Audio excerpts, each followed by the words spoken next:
y'all, and welcome to my channel, Fred Makes Things. Today is our Sewers Club project review video.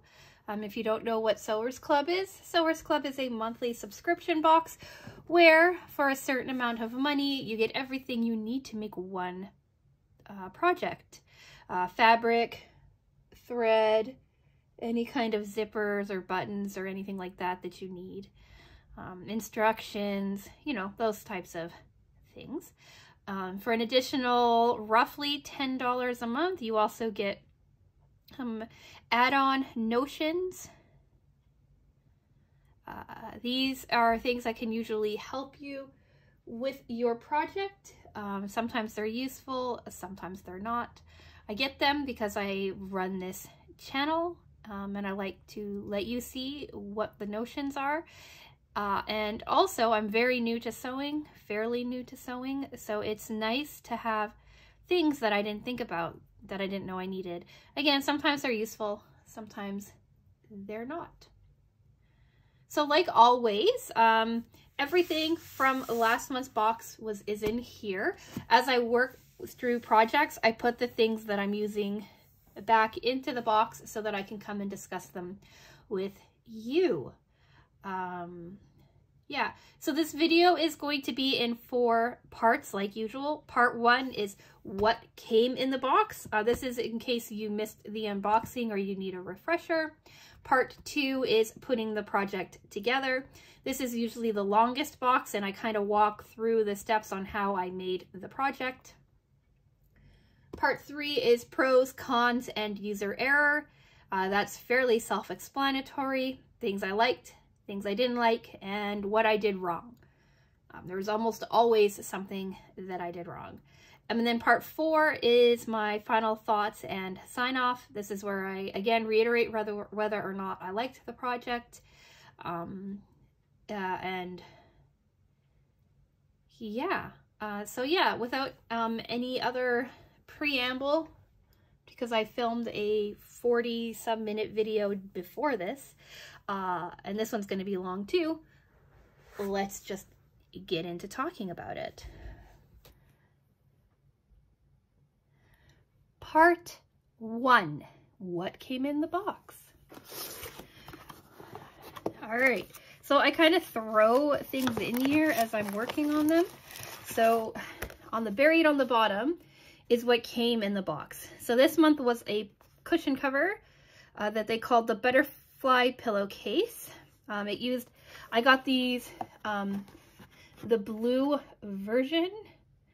It's more of a teal than a blue, but it's still really beautiful. I love these colors. My mother-in-law got the red version, or pink version, whatever it's called. Hers are quite nice, but the blue is a bit brighter than the red. All right, so that's on the card, and then on the back here you get the bonus items that everybody got. This month it was a screwdriver set, and as always the matching thread, and then my special add-on notion was a magnifying LED light up seam ripper. It was interesting. So that's all in here.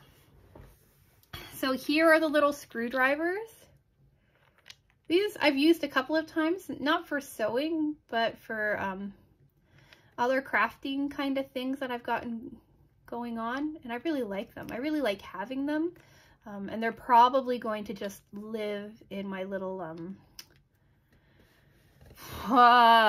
desk organizer thing that, you know, I just pull random things out of when I'm talking about things and working on things. So these come in really handy. I really like them. Here's the magnifying seam ripper. See, it has a light. I haven't used it yet, so I can't really comment on it. I tend to use little seam rippers that like just grip in my hand, so we'll see if I end up using this or not. And my eyesight's still really good, so I don't really need a magnifying glass, but we'll see. We'll see if this comes in handy in the future. And then the rest of this stuff is the fabrics and things like that. Here's the thread. I didn't use as much thread as I normally go through, and that's because I didn't actually make very many mistakes. Here are all of the scraps from cutting, and they're big enough that I think I could turn them into something, so I kept them all together in this little takeout container. My town cannot recycle black plastic, so I've started keeping all of the black like plastic containers and stuff, and I'm trying to put them to good use. But anyway, so yeah, I have a whole bunch of scrap because this project generated a lot of scrap. And then these are what's left. So more little scrap pieces. A little bit of this guy here. They say that you need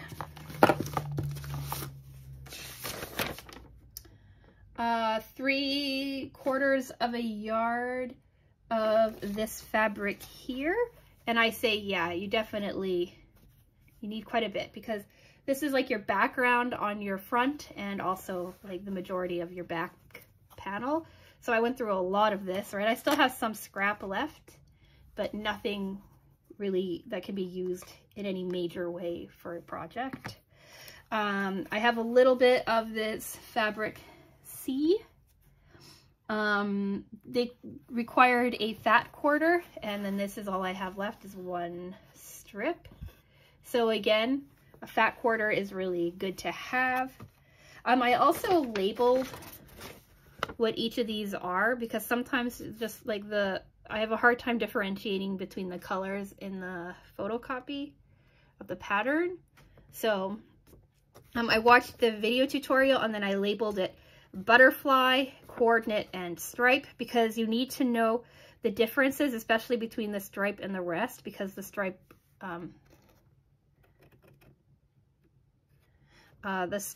has a very specific purpose. So a little bit of the stripe, again, like a little scrap piece of this. This is what I called the coordinate. They said you needed a fat quarter of it, and I have quite a bit of this left, which is really cool because I really, really like this. So quite a bit of this left, another scrap. Less of this, but still like a usable amount for something else. And then another couple pieces of scrap. So yeah, if you're looking at making this, like if you're looking at just buying the pattern itself, if you didn't get this box, I'd say yeah, it's useful. For fabric A and fabric B, you could use basically probably some scraps or whatever you have around the house. But for fabric C and fabric D, the stripe and the backing, you definitely need, I just remembered what I've been doing.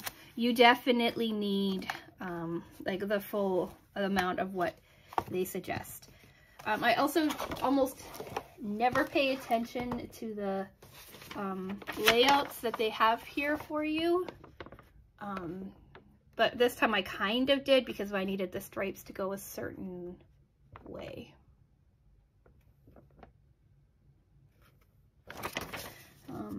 Yeah, so let's talk about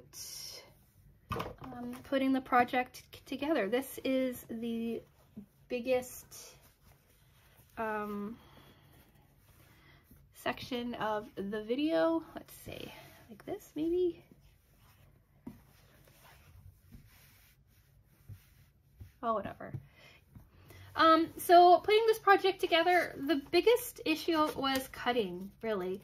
The cutting took forever. And if you saw last Wednesday's video, you know that I experimented around before I started cutting with this to see if I could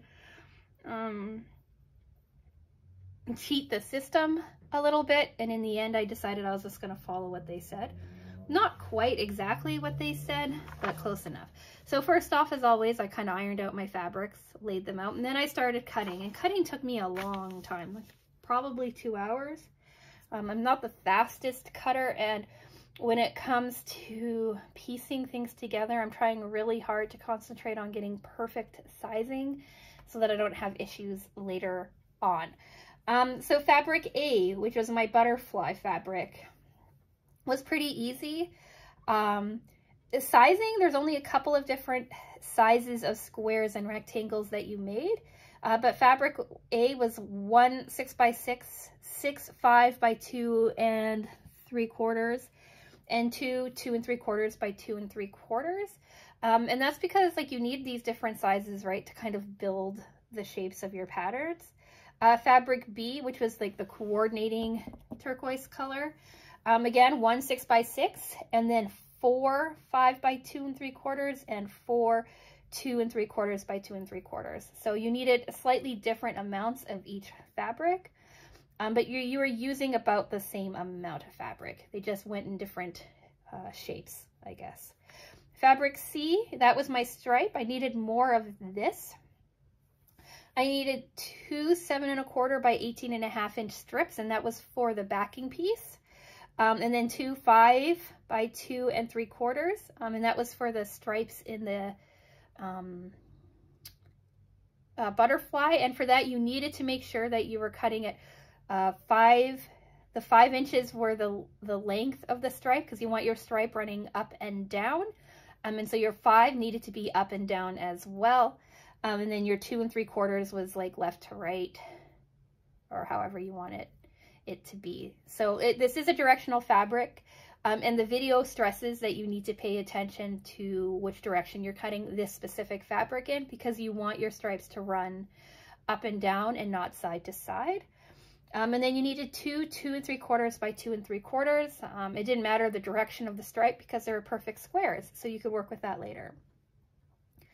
And then we got to fabric D, which was like your largest piece of fabric, and this is where a lot of the cutting came in.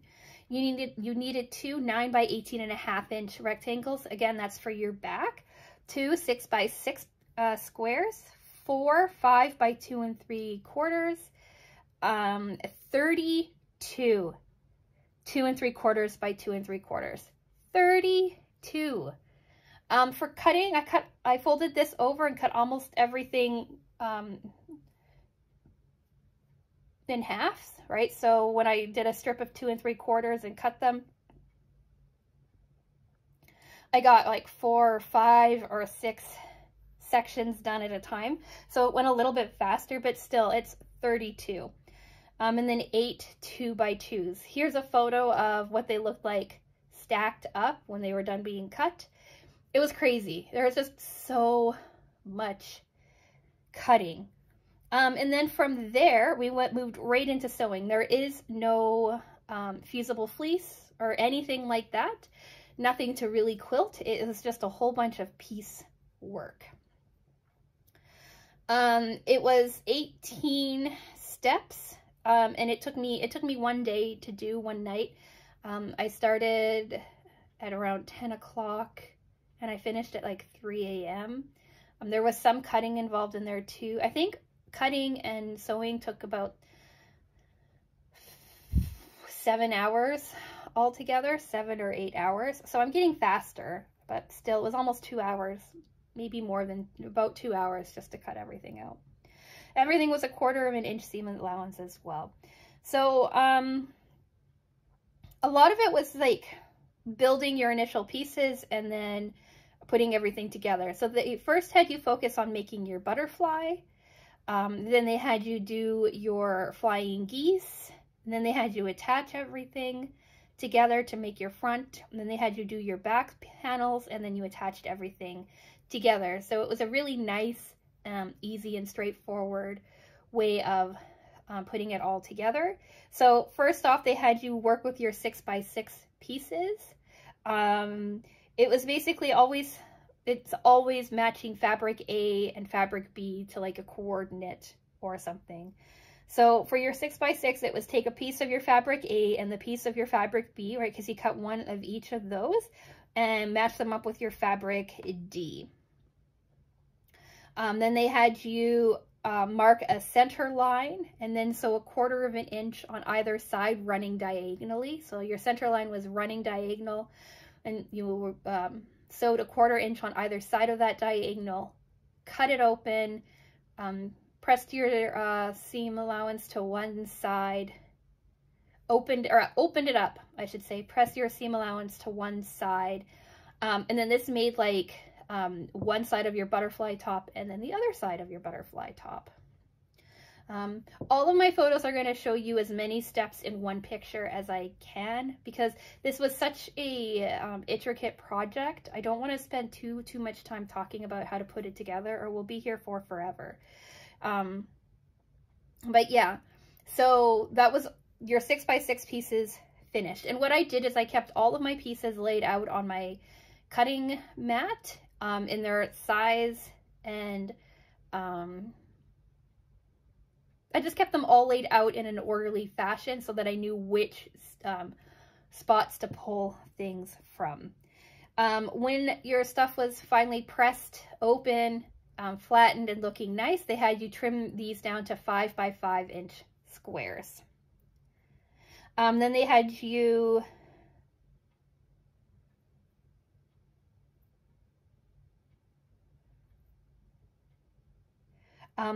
sew your two sides, your two 5 by 5 squares together with your coordinate fabric D fabric in the center, and this made like two upper butterfly shapes. I think it makes sense when you're looking at the photo. They had you do it for both sections. So even though like there's only 18 steps, each step took like several steps inside of it. So once the butterfly tops were finished, they then had you focus on your bottom section. And for that, it was basically you taking your 5 by 2 3/4 rectangles of all of your fabric. So your 4 from fabric D, your 4 from fabric, or your 2 from fabric A, or sorry, your 2 from fabric B and your 2 from fabric C. Because you're building two butterflies at the same time, right? So what they wanted you to do is run a line diagonally on 2 of your fabric D pieces from the top left to the bottom right, and then repeating that in the opposite direction, doing a line from your top right to your bottom left. They wanted you to space them 1/4 of an inch out from the very edge of either your left or your right side, depending on where you're working from, so that you have like a slightly off center line.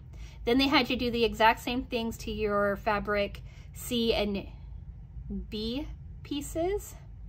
One angle for each piece, right? So you had one running left to right stripe and then or line, and then one right to left line for each one, and that's to create right the opposite sides of your butterfly, so that it makes the bottom wing make sense. Then they had you, this was the important part, and this is the part I had to read over a couple of times and actually go back to the video for. You flipped your lines right sides, or your pieces right side together, matching your left to right D piece with either your B or C, so that the stripes lines run the same direction. Flip them upside down and then line them up and so that they're rotated. And what this does is when you sew and open them, they lay flat. So they're rotated at an angle, then you sew along that diagonal line, trim off your excess fabric, and then you have, when you open them, you have perfect rectangles with a diagonal line running through them. Again, hopefully the photos make sense. You did this 4 times. So yeah, so one side of your bottom wing is finished with these rectangles, and then you had to focus on the other side of the wing. And with those, you took your 2 by 2 fabric D pieces, you have 8 of them, and you line them up with the corners of your fabric A and B pieces, so that they made a specific pattern. They say you could look at the diagram on your instructions to help you, but I went to the example photo instead and looked at those because they showed you the different colors, and I prefer working with colors than shades of gray. Once I had those laid out in the corners if they needed to, I sewed them, cut off the excess fabric, opened them up and flattened them out, and laid them back out with the other pieces of your bottom wing. Then I sewed those two squares together first, opening them and flattening them, and then sewed them to the rectangular piece of my bottom wing, and that made the bottom wing shape. So again, hopefully the photos make sense as I'm talking through it. And then from there, they had you attach your bottom to your top of your butterfly, and then you could probably see how the butterfly actually starts to look like a butterfly. So now your butterfly is finished with all of that, and then you moved on to your flying geese. And this is where I tried to like cheat the system a little bit with flying geese, but I'm glad that I did it the way that they said. Yeah, so I had the rectangles right left over of fabric A and fabric B. And then I had a whole bunch of, this is where all those 32 pieces of fabric D come in. I had a whole bunch of the fabric 32, or the squares from fabric 32, and they had you lay them out on the right and left side of your rectangle, sewing with a bit of a overlay? I'm not sure. Anyway, when you sewed them, you had like a little bit of an overlap, right? And this created the V that you needed to create that flying geese look.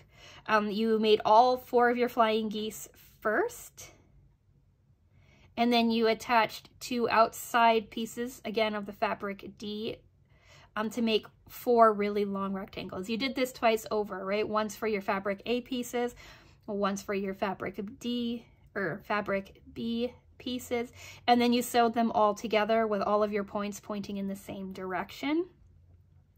And then this made like perfect triangles, all pointing in the same direction in the shape of what they call the flying geese. I messed up a little bit on 1 or 2 of the squares, but it's not that big of a deal. And I think it's fine. Like, only someone really looking closely will be able to see it. And we'll talk about that when we reach pros, cons, and user error. And then from there, what I did is I kind of squared and evened everything up first.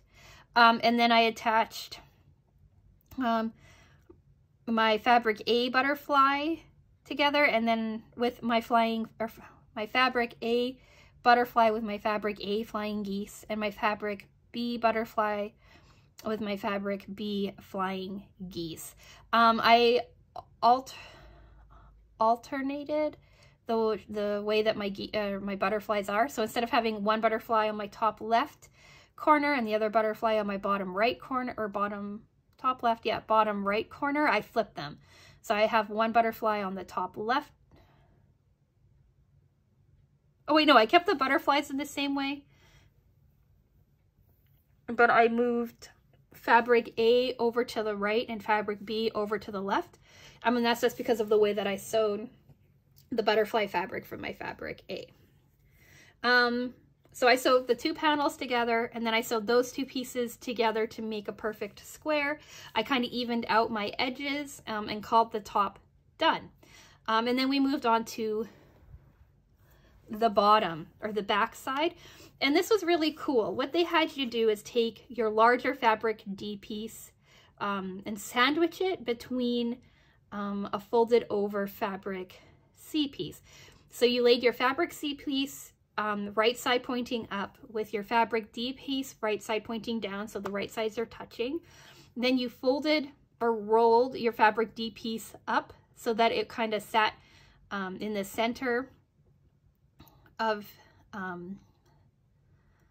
your side, and then you folded your fabric C piece to cover it so that you had like a cylinder kind of shape. I really made sure to make sure that all of my fabric was all perfectly aligned along the top. I pinned it in place, and then I sewed it. And this made like a tube, so that when you flip the tube over, you had like a band of your striping along the top, and like your rectangle on the bottom. You did it for both your top and your bottom pieces of the back side. Again, the photos should help with what I'm saying. Then I tacked the two pieces together so they didn't move. Laid my top of my pillow over it, right sides touching each other, and then sewed around, completely around the outside of the fabric. Then I did a zigzag stitch to really make sure that everything was secured, flipped it inside out, and was done with my pillow. So hopefully that made sense. If you need any kind of clarification, because I went through that a little faster than I would normally, leave me the questions in the comment section and I'll try to answer them to the best of my ability. But I'm sure you want to see what it actually looks like.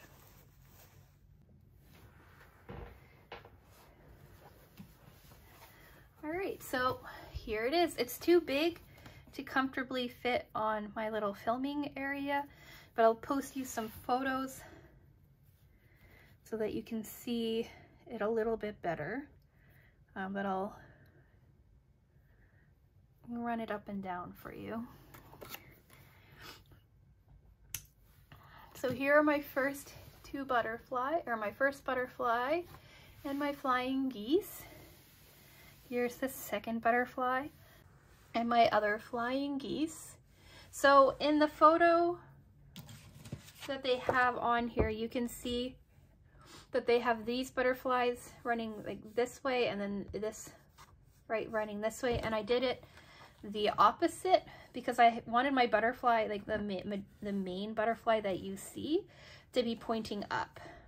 And if I had him run down this way, he would point down, and I didn't like that very much. But here's the top, right, in all of its glory. Here's the back. And some hair. So here's the one stripe, and then the other stripe is hidden. I haven't tried putting this into a pillow form yet. I just ordered new pillow forms from Amazon. So again, there'll be pictures in here so you can see what it looks like in the pillow form. I really like this striping detail like this. I think that looks really cool. But the back is like boring, right? All of the action is up front here. I love these butterflies. Like this one's my favorite. But you can see why you had to pay attention to which direction your stripe went. And then I made sure to pay attention on these two little ones too, to make sure my stripe was still pointing up and down. These were perfect squares, so it wasn't hard to make sure. And then these ones you really had to pay attention. And it was nice that the video tutorial mentioned that. I don't think they mention it in cutting.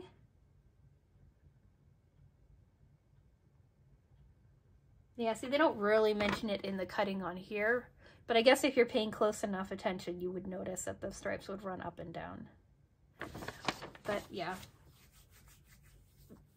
So I give them partial marks for that. Let's go into part 3, pros, cons, and user error. This shouldn't be too long of a part. Like, I'm feeling like we're nearing the end of the video. I've already talked for like half an hour, and I talked for like almost an hour before this on my Sophie and Toffee, or on my resin review video.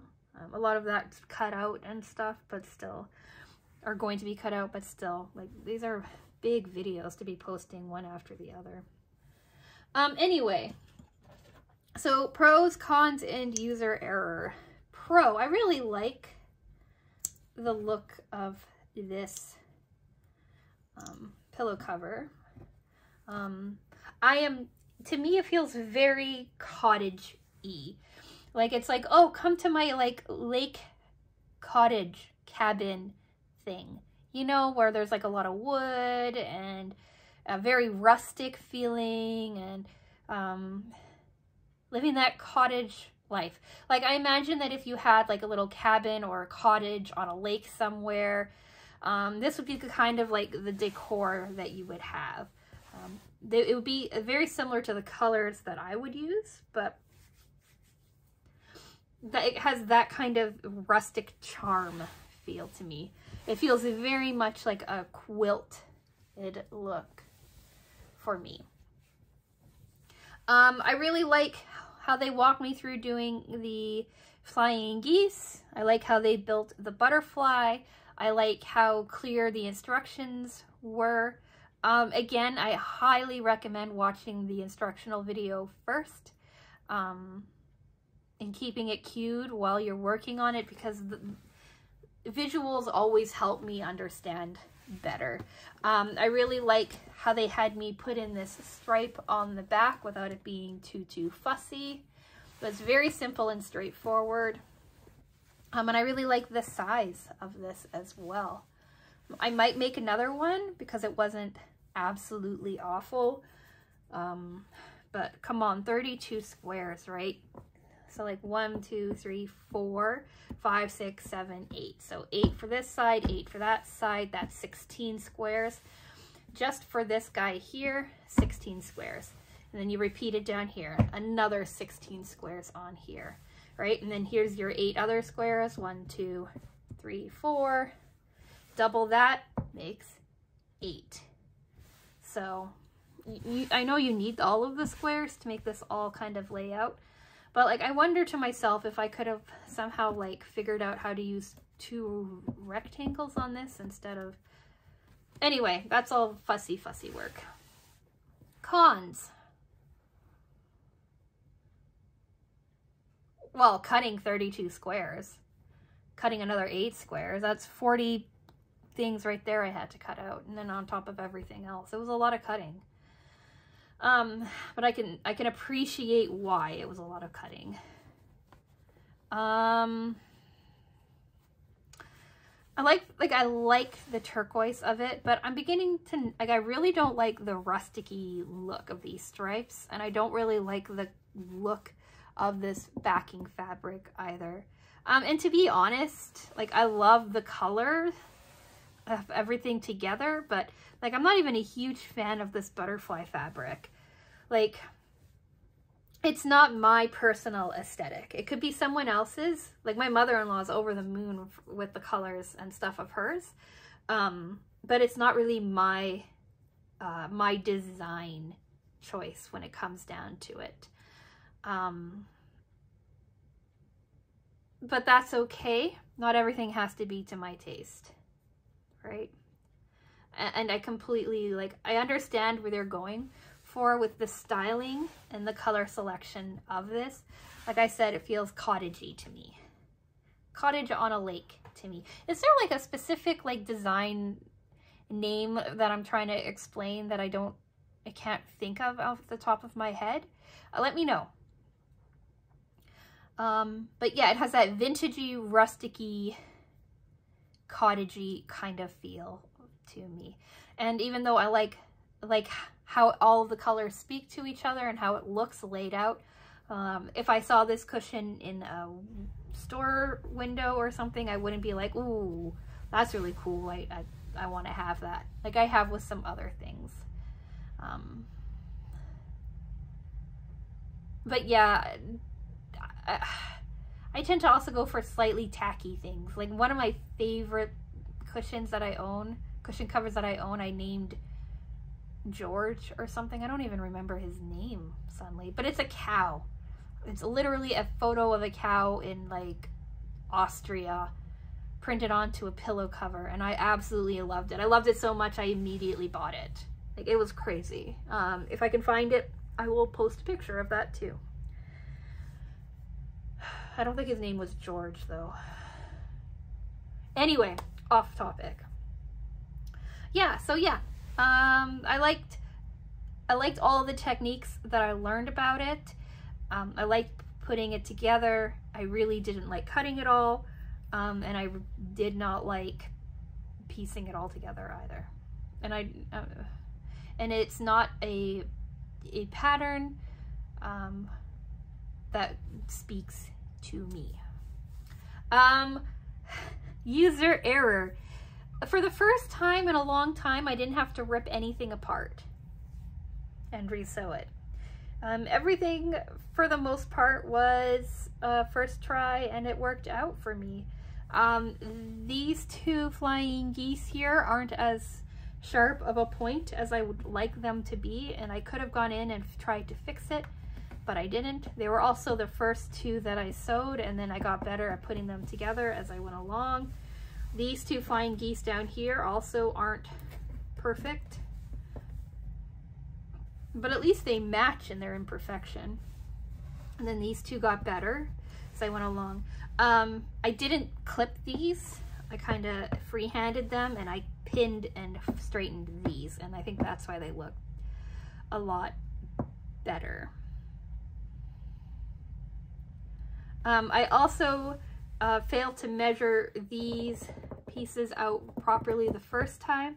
So before I sewed, I had to go back and redraw the lines on these, but that's pretty minor as well. Nothing that really affects the usability or structure of this cushion cover. So yeah, as far as piecework goes, this came together really, really well, and I didn't have a lot of problems with it like I've had in the past. Yeah, so now let's just go into final thoughts and sign off.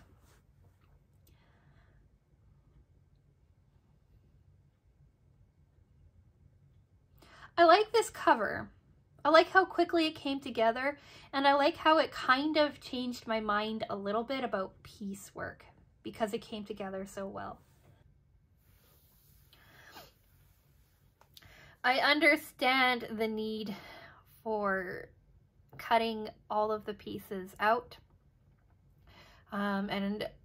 This one helped me really, I shouldn't say that. And because I focused on trying really hard to be really good at piecing everything together properly and sewing it, I think it came out much better and much faster than previous piecework type things that I have made.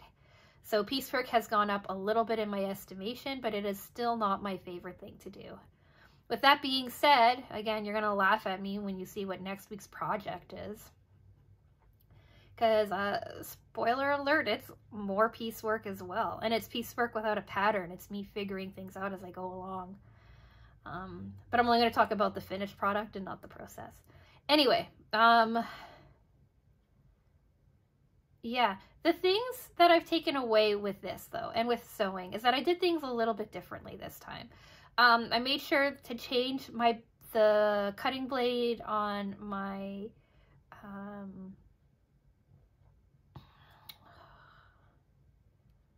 what is it called? Rotary cutter. And yeah, that helped a lot. I also changed out the needle on my sewing machine, even though I didn't think I needed to, just to be safe. And what I also did is I took some striping tape from my nail polish collection that I have. I have a massive nail polish. Well, not massive, but I have quite a few pieces of nail polish and nail art stuff from when I did that on a more regular basis.